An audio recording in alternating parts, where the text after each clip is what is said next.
This is the PVC or broomstick hinge and rotation drill.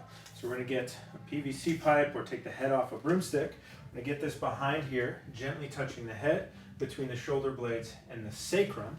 Typically, if I've given this, we've worked on a hip hinge, up and down, and we've worked on some hip rotation. Now we're going to do some advanced math and try to combine them, because the most common place for a low back injury is flexing and rotating. So we want to get that movement into the hips. So I'm going to start, I'll show you kind of a diagonal here. I'm going to start by getting the hip hinge. So that should feel nice and smooth. From there, I'm going to turn and pivot from the hips. So the stick is staying nice and quiet, nice and still against those 3 points of contact as I come up, down, and around. So what we're doing is we're combining this hip rotation and hip hinging to allow us to be able to turn towards something in this kind of bent over position with less stress and less load on the lower back. Now if I was going to lift something, when I get here, I'm going to feel like this left or this right leg is pretty loaded, because I'm up on my toes here. There's not as much force in my left leg. So to come up, I'm thinking about pushing my right leg, boom, into the ground.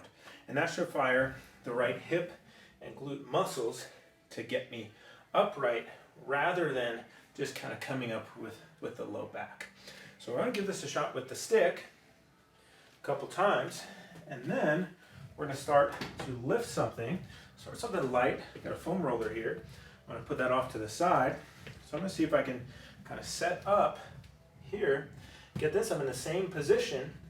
Now to come up, I'm going to think about pushing my right leg into the ground. I feel these muscles working.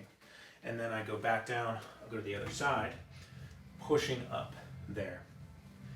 So now we can't always be in this position when we're lifting something at an angle, but the more fluid I can get from my feet, the more access I'm going to have to my hip muscles, the less load I'm going to have on my lower back.